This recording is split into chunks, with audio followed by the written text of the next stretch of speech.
Now, the bandwagon, as they say, was getting heavy. Everyone started to jump on the bandwagon again. Portland is not in a position to try to come back, and he should just kind of leave that alone. Stop being satisfied with mediocre performances. I don't like it. Plain and simple, I really don't like it. An all-star game just shows how much they just kind of continue to placate the players and their lackadaisical efforts on the court.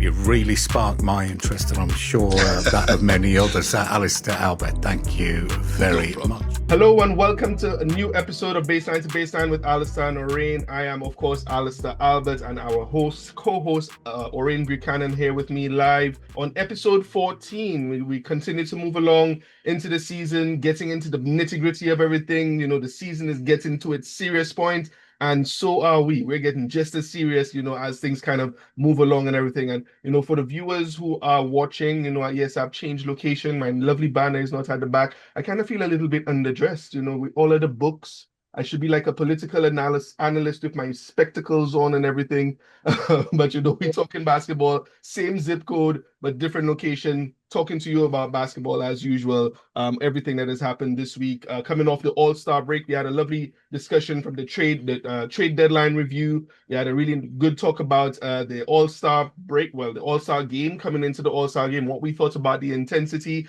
And I think the guys showed up. It was really good to see a really intense set of games there last Sunday. And then we had a little discussion about James Harden and the discussion about loyalty and whether or not it's overrated. And we had a really brilliant chat about that. And we both agreed loyalty is overrated. And quite a few of the people who kind of came back to us said the same thing on that. So if you want to kind of air out your views, leave a comment and everything on our videos on YouTube, Instagram, all the other places that you could get it, Spotify, etc. But now we're going into like we say, we're getting into the serious parts of the season. And what I did early on in the season, I shared a power rankings table at the start of the season. I do a pre-season one. Sometimes I do one before Christmas, and this time sometimes before All-Star or just All-Star. So we wanted to do a little bit of an update and take another little stock of where we at and where teams have moved to from those pre-season rankings that we had initially.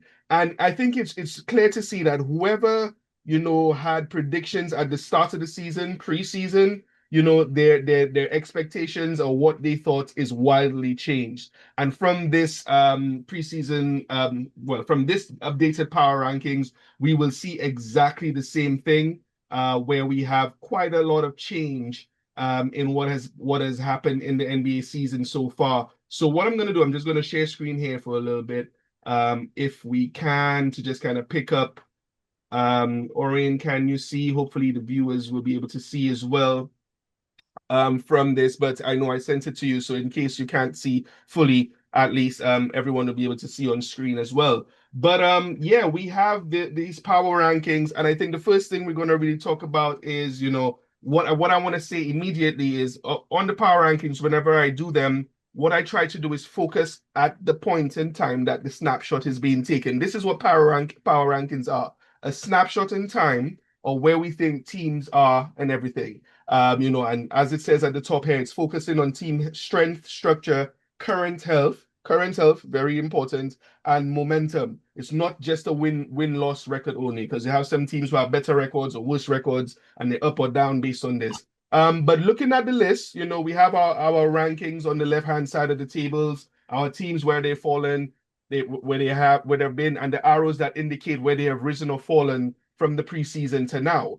And the first thing I'll jump straight into, of course, I want to say very declaratively here as well. This is not me saying that I believe the San Antonio Spurs will win the championship this year. No. This is not what it is. This is just what I think at this point in time, who is the best team, who is doing their thing at the moment. And with their dominance right now, they have, the health. They have Victor Wembanyama doing crazy things. We'll come back to exciting and crazy at the end of this episode. But we have a team who has just been going at it and really staking their claim as a competitor for this year. So I sent it over to you, Oren. Is there anything that you wanted to talk about? Anything that you noticed that was really weird? I know maybe the Spurs and where the OKC Thunder are is probably one of the things you might want to touch, but anything that you saw or anything different that you would have in a power rankings table? Yeah, well, my power ranking takes a different shape and a different form. I have it in a top 8. For me, Cleveland Cavaliers are number 1, 9 Cleveland. and 1, Wow. Okay. 10 games, 5 and 5 since James Harden, 5 and 5 since James Harden and Donovan Mitchell teamed up. So I have the Cleveland Cavaliers as my top team there. Okay. Then the San Antonio equal record 9 and 1 in Yep. their last. Boston Celtics 3rd, Detroit Pistons 4, Houston Rockets 5, Phoenix Suns surprisingly. And they made those Dylan Brooks coming over to Phoenix Suns. I never thought they would be where they are on this day in sports. I thought it would be a 11-12 team.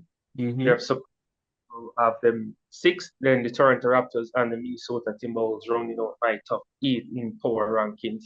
The Cleveland Cavaliers are the dangerous team in the NBA as of now, and I think they're poised and ready to have a big run when the postseason arrives with James Harden and Donovan Mitchell.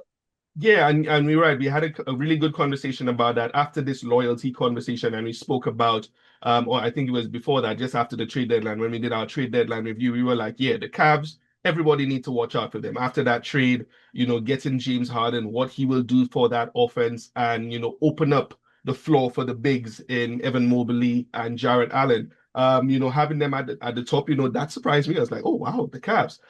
But no, I see a rationale behind that because they are a very dangerous team after this trade deadline. And like we said, when the season started, I think one of the things I said on one of the really early episodes are like, we've seen this movie before. This team is dead. What else can we expect? And I don't trust them.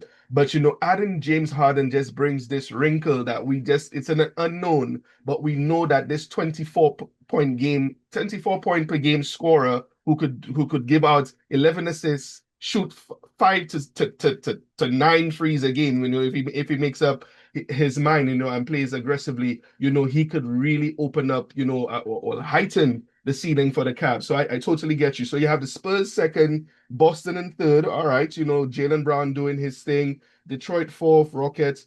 I was really surprised at the Suns. You have them at 6, but I get what you mean.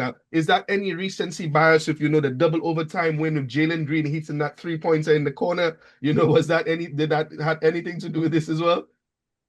I watched them over the course of the season and how coming into this season, I had them at 11-12. The impact that Dylan Brooks has had on this team has been so much so that his name was getting mentioned in him becoming an all-star this season. That's it. So I think we'll have a good solid run when the playoffs arrive.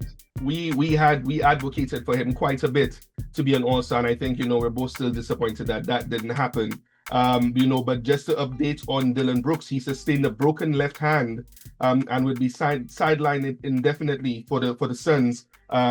This coming from Shams Charania yesterday. Of course, he has been a key part to this playoff contending team. 21 plus points per game. It's a difficult injury blow for the Suns, and this might affect what they do moving forward. But like you say, coming up to this point, you think that's what it is. What I want to do here really quickly as we move on into the next segment, basically, I really want to focus on the Oklahoma City Thunder because most people will be like, this is the team who is the second record in the NBA. Shai Gilgeous-Alexander as MVP, reigning champs. Chet Holmgren was an all-star this year, and everything that they do. The Oklahoma City Thunder, to me, are a very vulnerable team. At the moment, of course, Shai being injured with this abdominal strain that he has. But I think what you saw from a contending team last year, a championship team last year, we've seen quite a few vulnerabilities from this team that I think makes me believe that we are going to have a new champion this year. I think the champion will come out from the West. and it won't be a repeat. I don't think it will be the Oklahoma City Thunder. Now, again, this is not me saying that the Spurs will win. I think I'm closer to the Denver Nuggets if anything were to come out from the West and it's not the Thunder. But I think the vulnerabilities have been shown. We saw, of course, 4-1 against the Spurs. Well, they're 1-4 against the Spurs. The Spurs seem to have their number, and this year they've struggled to put up points, especially in the absence of Shai Gilgeous-Alexander. When you look at points per game over the last 8 games, I know we love our stats, and I'm just going to do a little deep dive here really quickly. When you look at points over the last 8 games, it's been really interesting to see. They've struggled to put up points, especially when SGA has been out the last couple of games. So when you look at the top, the teams that are contending, Spurs, Nuggets, Rockets, Detroit, Cleveland, etc., the Oklahoma City are 7th amongst those contending teams, only averaging 114 points per game. The Denver Nuggets are first, 125 points per game. The Cleveland Cavaliers are second, 124. The Minnesota Timberwolves, 123. Spurs, 123, the same way. So, they're struggling to put up points whilst SGA is injured. Abdominal strains are very difficult to contend with, especially if you don't get the full amount of time. And the way that SGA plays, he's a core basketball player. He gets to the rim, he does a lot of drives to the zone, lots of acrobatic layups, jump shots in the mid-range and everything.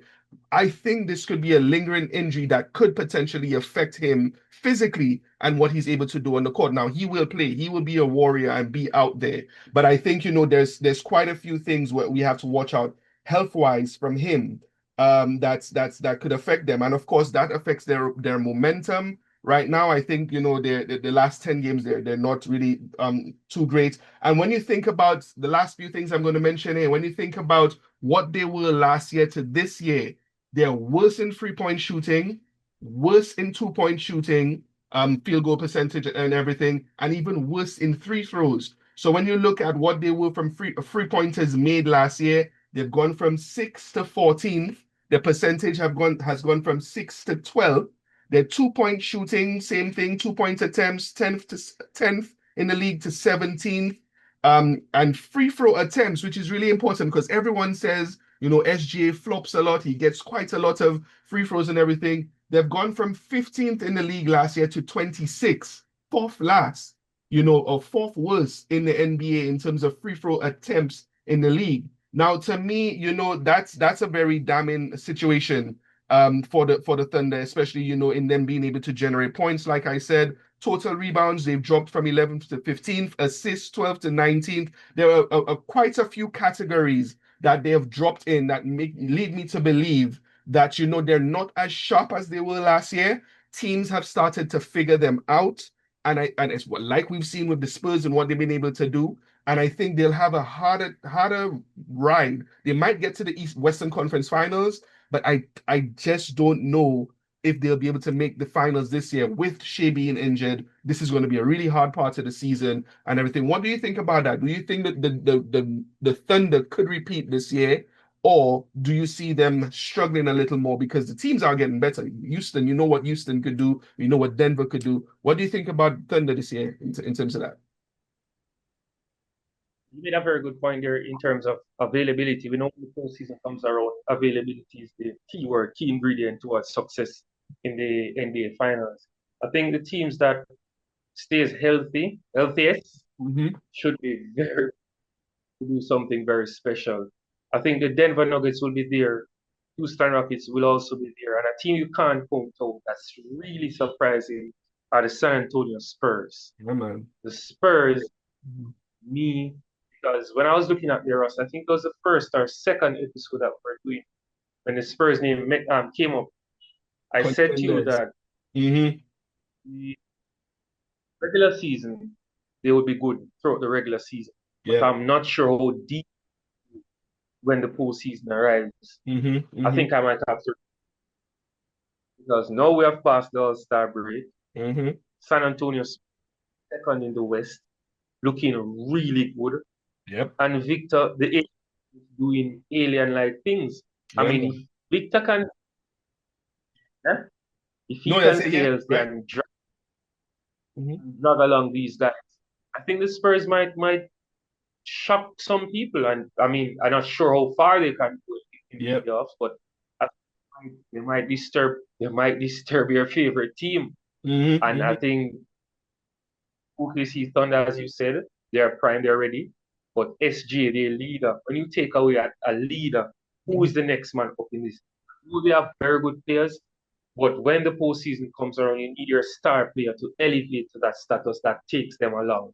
Mm-hmm. And I don't see on that Spurs team that can rise to new heights when the playoffs come. You We all don't know that you role don't see players. that. Okay. Say that again? No, you say you don't see someone who will be able to rise. Okay. Close to SJ, I don't see that. You could have a one-off game where you explode, but not that consistent level. I don't see it in the Spurs. The team that I see that's very, very complete are the Houston Rockets. Mm. They are primed to do something very special if they stay healthy. So I think the OKC Thunder, I'm in agreement with you. I think the OKC Thunder, they will be tested this season, Mm-hmm. and they might not make it to the finals. Might not Yeah, make it yeah. to the finals.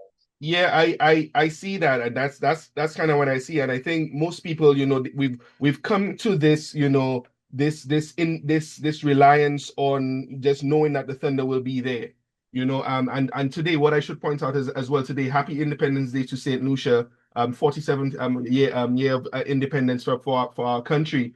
And independence became the word that I use. We had we need to be independent of the thought of thinking that the Thunder will be at the top of these tables and into the finals this year, because I think, like I said, I already mentioned what the vulnerabilities are. But I think, these teams have started to figure them out. There's enough film on them now. Defensively, they're still a top rated defensive rated team. But there's other areas of their games that are just not as sharp as last year. They're integrating Jared McCain now, who's coming from the Philadelphia 76ers, who's a really good backup point guard. He's starting to find his feet and everything, so that's a really good addition for him.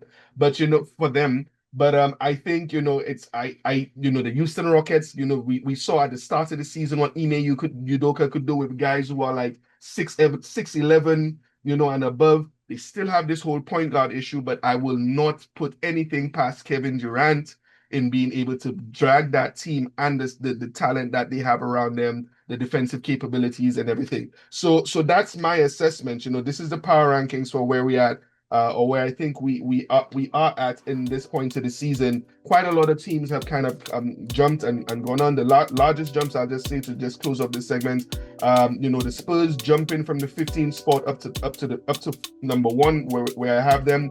Raptors, I had the Raptors. I didn't really rate them too much to start the season. They've jumped up to the spot that they are for, number 14. Philadelphia 76ers jumping up as well. Biggest drop, the Kings. I thought, with Zach LaVine, DeRozan, and Westbrook, yes, it's three guards. You don't know who's going to have the ball and what's going to happen. But the injuries that they've had, and Doug Christie, I think Doug Christie has a lot to answer for as a coach, not being able to find ways for these guys to work together. But of course, this is part of the front office being able to find the right talent and the right pieces to put around these guys. But I think the Sacramento Kings, I thought they would have been a little more competitive, but they're last in these rankings, as we could see here. The Bucks, oh boy, nobody expected the Bucks to be in the situation that they are. Giannis is potentially on the move. We don't know where he's going to land up. The Clippers, they've dropped down to start the season with James Harden, Kawhi, all what I thought these guys could do, getting Brook Lopez in, getting Bradley Beal, all the injuries, and now James Harden isn't there. But they're playing really well. And then of course the Warriors. I think lots of people had high hopes for the Warriors, moving down 8 spaces to number 18, still in the play-in tournament. But I think they might need to probably start considering what they do with Steph Curry for the rest of the year, because the Warriors are going nowhere. And we have to hope that they're able to put a trade package together for Giannis, because the Warriors are in deep problems as the rest of the season goes on. So that's the end of this one. We're talking about the power rankings. You can check that out. The power rankings table itself will be posted on Instagram and Facebook. So if you want to check that out and comment, you could do that. The next topic really quickly is the New York Knicks. I just wanted to talk about them really quickly because Everyone was waiting after the All-Star break to see what they will do against the Detroit Pistons, who has stomped them the last two times that they've played. And Detroit has once again stamped their authority without Isaiah Stewart and Jalen Duren, who of course was suspended for that brawl they had with Charlotte. And the Knicks were not able to, do what they needed to do here again. Do we think the Knicks are done? Can we really take them as serious contenders in the East now? Because it just seems like Detroit is always going to just slap them around and tell them go back to their home, because it doesn't seem they could do anything with Detroit. I never had the Knicks as serious contenders from Jump Street. When you look at the New York starting five, and we go Jalen Brunson, Mikal Bridges, OG Anunoby, Josh Hart, Karl-Anthony Towns. Who's the dog on that team? Apart from Jalen Brunson. Well, I would have said, to answer that question really, really, really bluntly before, I would have said Josh Hart, because we saw a lot of that from him last year with Tom Thibodeau, but he's a shell of himself this year. Exactly, it's not the Josh Hart from last season. Yeah. So when you look at their five and by extension their bench, you're looking at nice guys, not dogs that will dominate when the full season arrives. You need some dogs when the full season arrives. Yeah, man. And it's that New York Knicks, they aren't ready as yet. And interestingly, after their game, I think was it last night? It was a couple nights ago. Shaquille O'Neal, former NBA champion, he was speaking with Karl-Anthony Towns, and he said about his mindset. He needs to be more aggressive playing games. Meaning Karl-Anthony Towns' own way. He said that no, it's just getting his teammates involved and it's just playing together. And he said he wasn't getting the point that Shaq was making. Shaq was making the point that Karl-Anthony Towns, you need to take the ball by the horn. You need to lift yourself and carry this team.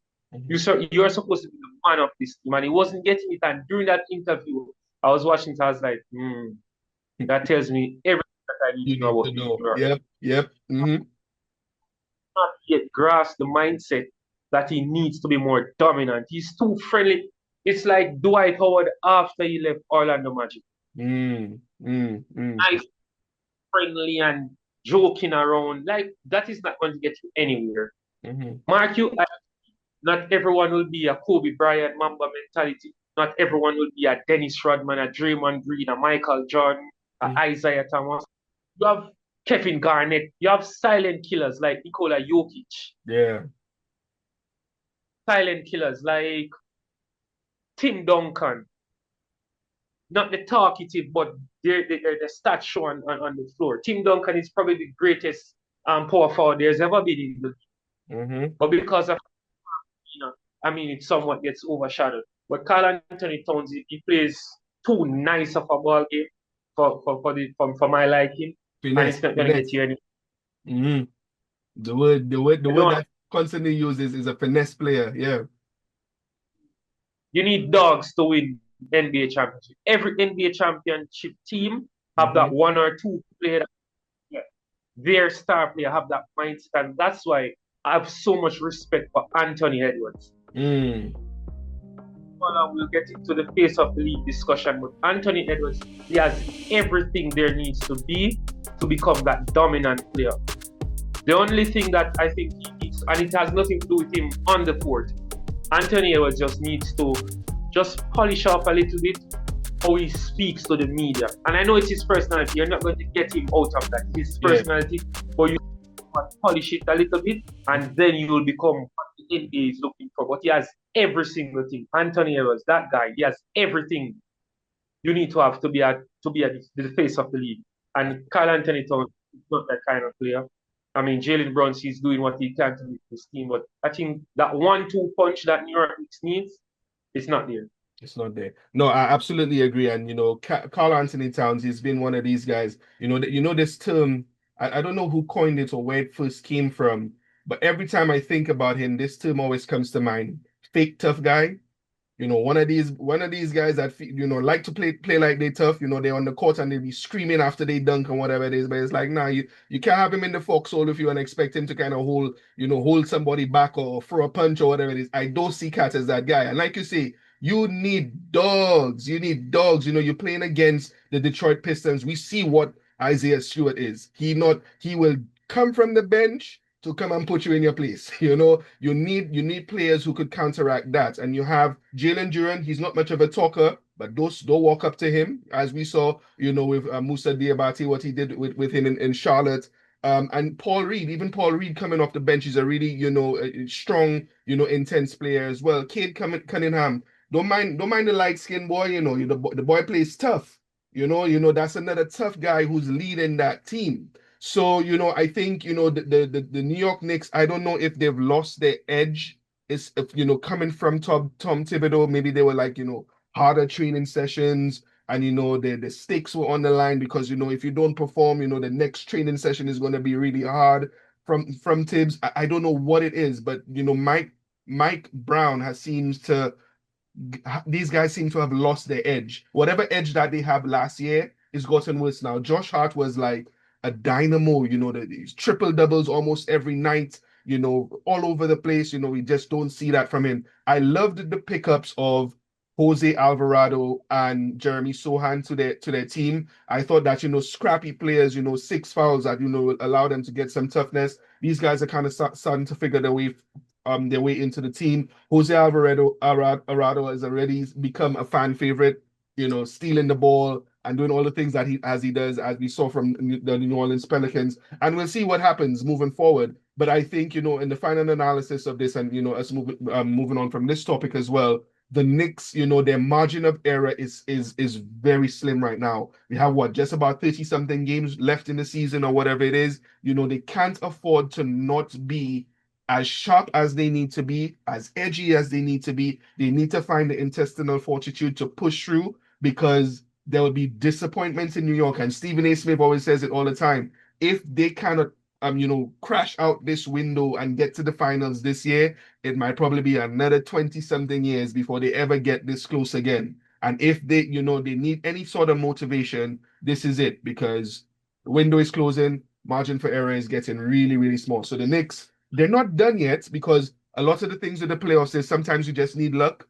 Your matchups, how you match up, it depends, health and all that sort of stuff. Maybe, they could still make it. But based on how they play against the Detroit Pistons, if they get to the Eastern Conference Finals against them, I do not choose them in any sort of way. I don't expect a sweep, but the Detroit Pistons will kind of put them through. And the last topic we have, I'm going to do something else. I think it was in episode 3 when we started off the season. I debuted the little segment, Second Take.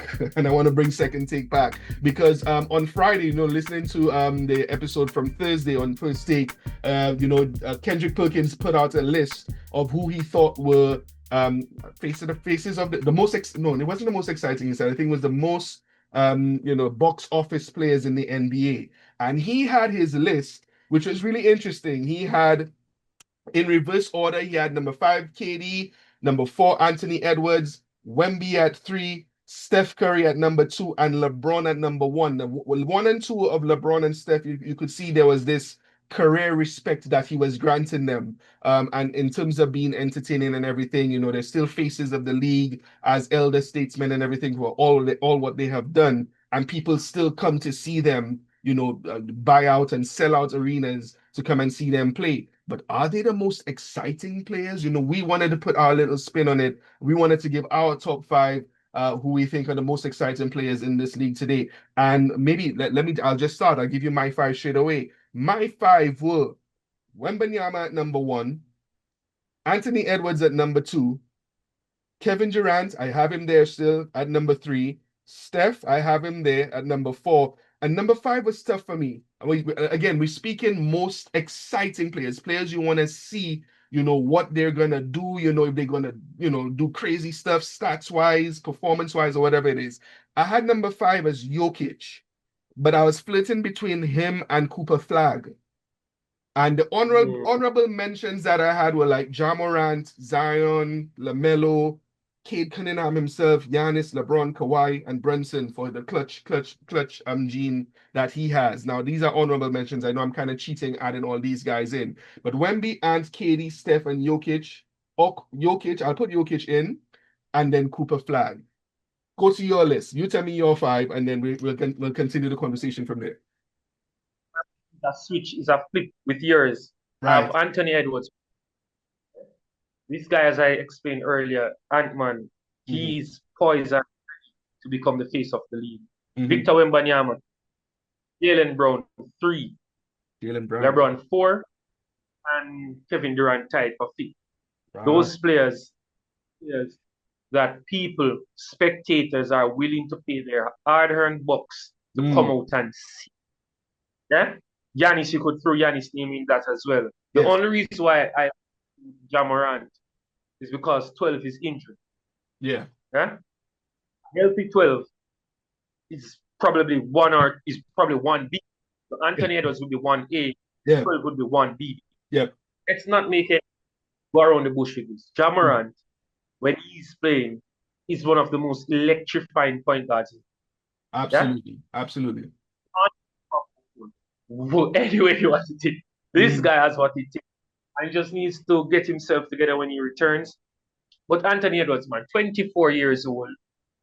You're 29.5 points per game. You're 30 most points scored in the history of the Minnesota Timberwolves. Already. 15 most, 3rd in steals, 18 rebounds all the time at the age of 24. Anthony Edwards has everything. But one thing when it comes to being the face of the league that people aren't grasping as yet, and it was a very critical point that I came across.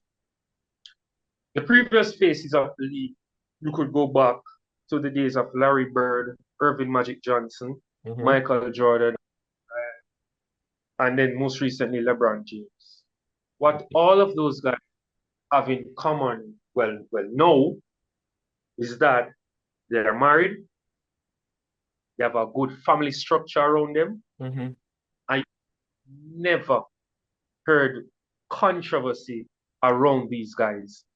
Michael Jordan, he had his gambling problem, His little vice. but it wasn't magnified to the level where he was, say, persecuted by the league. Then Kobe Bryant, he got in his sex scandal. Yep. Here as well, but a proper marriage, family structure, privacy, perform on the court. That's how you become the face of the league. Anthony, I mean, he has his baby mama drama going on. And posting all kind of messages on women's profiles. Start that part out. We just need to start out the ladies part out. Settle down with one. How you conduct yourself doing, all seriousness, how you conduct yourself doing interviews is also a key aspect of it. I mean, Anthony has his brash personality about him. That's cool. But there comes a time you'll be asked certain questions. And we all know that NBA players, when they reach a certain level, they get thrown questions that has nothing to do with on-field or on-court issues. Right. Yeah? Presidential coming up, you get thrown questions about the presidential race. What are your thoughts on it? You're living in America. Hate crime is always there. Yeah. Mass shooting things always happening in the United States. When you're thrown questions, you have to be able to conduct yourself in a certain manner that people look at you. He's well educated, he knows what he's saying, and he has conducted himself in such a manner. All those guys that I call you, Larry Bird, Michael Jordan, Kobe Bryant, Irving Magic Johnson, LeBron James, they throughout their time on the court were throwing questions about every single thing. LeBron James is let cap because he always seems to have information about every single thing, and he always said that he spoke to. But LeBron James, when you see LeBron James in an interview, he conducts himself in a manner that even when he's speaking not facts, or not the truth comes across like he knows what he's saying. And that is towards becoming the face of the NBA. Conducting yourself on and off the court in a manner that is in alignment with the league. And I think Anthony just needs to fine tune certain things.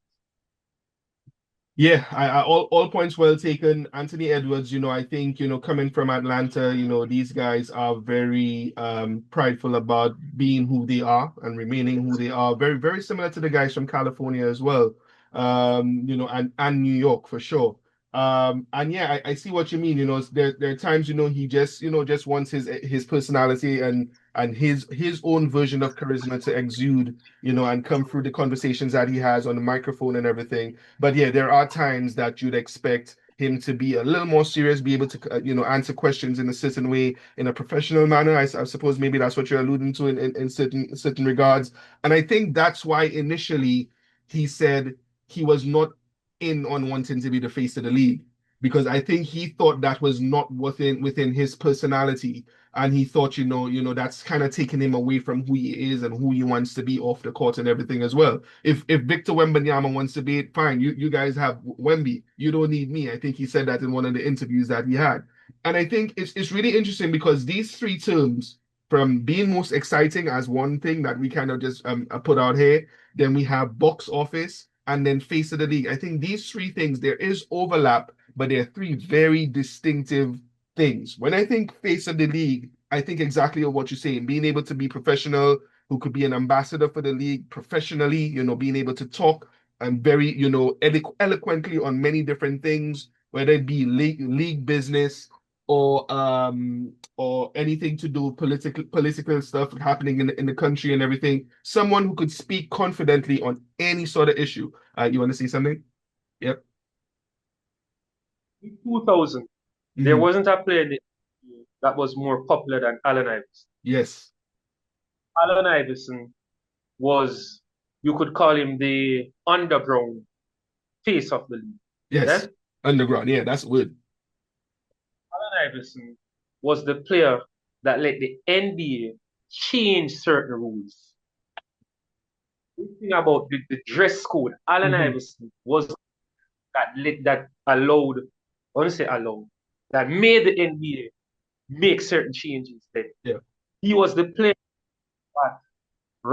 that made rappers wanted to dress like basketball players, and basketball wanted to rappers. Allen Iverson was that player. But Allen Iverson couldn't be face of the league at that time because Allen Iverson, the answer, had a gangster persona. How he conducted himself in interviews, as I said, was also a key aspect that the league was watching, and the media have a lot of as well. Yeah.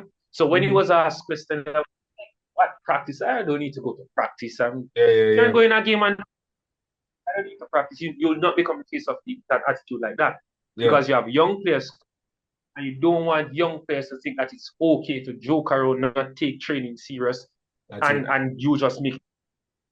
So Allen Iverson could have become that face of the league, but what his attitude, his gangster persona, that I see similar characteristics between Allen Iverson and Anthony Edwards.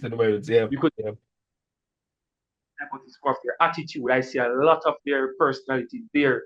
And I think Anthony Edwards' prime is ready, but he just needs to fine tune certain things. Because Allen Iverson was that guy.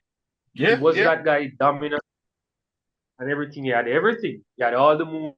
But during that time, being the face of the league had to go to Kobe Bryant. He was not only game smart, he was also a book smart, a street smart guy that could handle himself whatever questions were being thrown at him. And coming up in the early 2000s, I mean, Shaq was the one who got first 3 finals MVP. He could have been the face of it because he was the reigning MVP 2000, 2001, 2003. Yep. Yeah. So, I mean, we have a lot of potential faces of the league, but I don't think we are ready as yet to give probably a European or a overseas player the face of the league. They're really stubborn in certain things and want to keep that as if they want to grow the sport, it could be a very key aspect because the NBA wants to grow. So if they want to grow the sport, then Guys are there. Mhm. I think we're closer to it though. I think we're closer to it. I think what will hold Wemby back, and I'm definitely zoning in on Wemby because we had Giannis who was a champion and he didn't really become the face of the league. There was a little bit of a talk about him being the best player in the world at the time when he won the championship, but I don't think people were ready to anoint him the face of the league too much at that time. Wemby though I think is very unique because whenever you hear him speak at the podium, very eloquent, very thoughtful, very rational in how he thinks, very professional. And you could see that he's ready to be intellectual about how he responds to different things. And this is not to say, I don't want people to think that we're saying that, it's only the professional, intellectual, eloquent guys that could be faces of the league, because as you rightfully said, speaking about Allen Iverson and what it was, Allen Iverson to me, he's my second favorite player of all time. After Michael Jordan, it's Allen Iverson. So I have big respect for Iverson and what he did, the culture that he kind of brought to the NBA. But you're right. There's certain things where, you want to be able to package your sports up and be able to export it to different places. And Iverson's, was not everyone's cup of tea. And he wouldn't be everyone's cup of tea globally. And it will be the same thing for Anthony Edwards moving forward. So I absolutely agree with that. So when you speak about the face of the league, there's a lot of different components that come into it. And I think Wemby is right there. But what will hold him back is championships.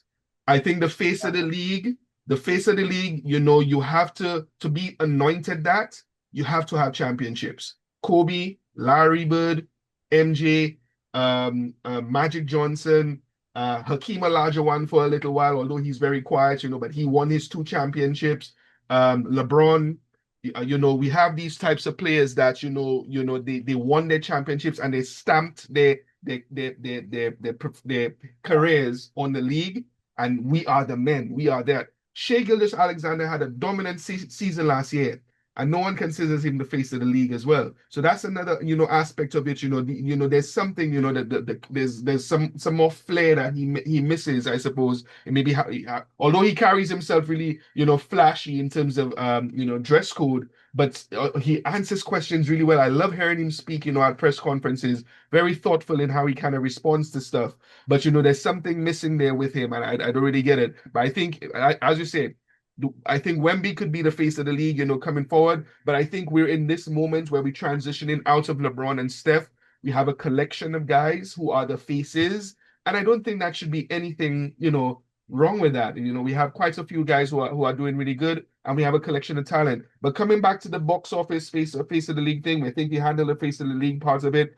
Box office, I think, there's a mixture of, storyline, where you've come from, rivalries, how exciting you are, your career, what you've done so far. So LeBron and what he's done with his career, the reverence that people have for him and everything. Box office, ticks quite a lot of different boxes. But when we speak about exciting, and I think that's where Perk was kind of leading to with, being, one of those box office players. LeBron and Steph, what they've done for their career, they are box office because they have the reverence that follows them wherever they go. Everybody wants to see these historical statues walking on a court or playing on a court, so that's why I think it comes in. But when we speak about exciting players who could you want to just see the madness they would do. There's a highlight I think I saw of Wemby coming down the zone and doing this double clutch, almost windmill 2-hand dunk a couple of nights ago. And it's like, and it was just like 2 steps away from the 3-point line, and he's doing this, he just does something crazy every night. I know I said Jokic, I was kind of flirting with him being number 5 on this list. He's not the most exciting in terms of flash, but what he does, this guy could put up a 50-point triple-double at any point in time.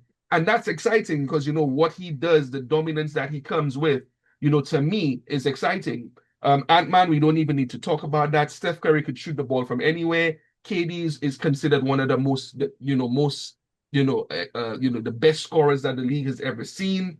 So that carries its weight with it, and he's a champion as well. So these are the exciting lists that we have here for us. So it's interesting to see what yours was against Perk and everything. But yeah, so this is our discussion for today. So we had a power rankings table, which is really interesting, quite a lot of movement on there. And of course, because we had it, the first one we did was in the preseason, and to now there would have been all of that change that we had. The New York Knicks, I think we both agree that, they need to step up, because if they're going to continue to be as soft as they are and not kind of holding, their own and holding the fort against teams like the Detroit Pistons. They're not really going to go that far. Moving on. And then, of course, we had our discussion of faces of the league, box office, and most exciting players. So our lists are up there. We'll put them up on social media as well for everyone to see. But this is the end of episode 14. Thank you for joining us. As usual, you can find us on social media, Instagram, Facebook,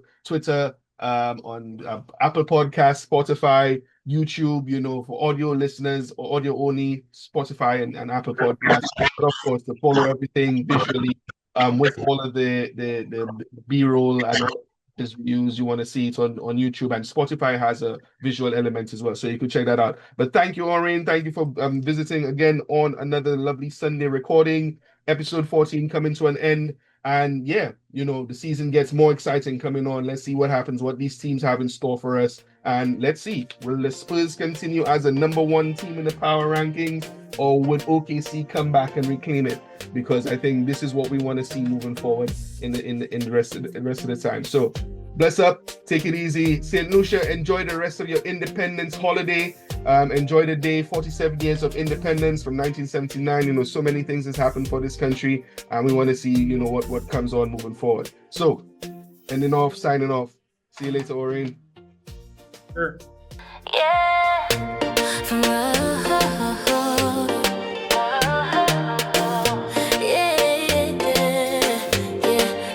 From the hardwood floor to the spotlight glow, breaking down the stats every fan should know. Trace, place, legends in the making. Every headline, no mistaking. Fast breaks, crossovers, highlight reels. What's real strategy, what's hype and feels. East to west, we call it straight. From draft night buzz to finals fade. Baseline to baseline, we cover it all. Big plays, bold takes, the rise and the fall. Baseline to baseline, where passion is prime. Your end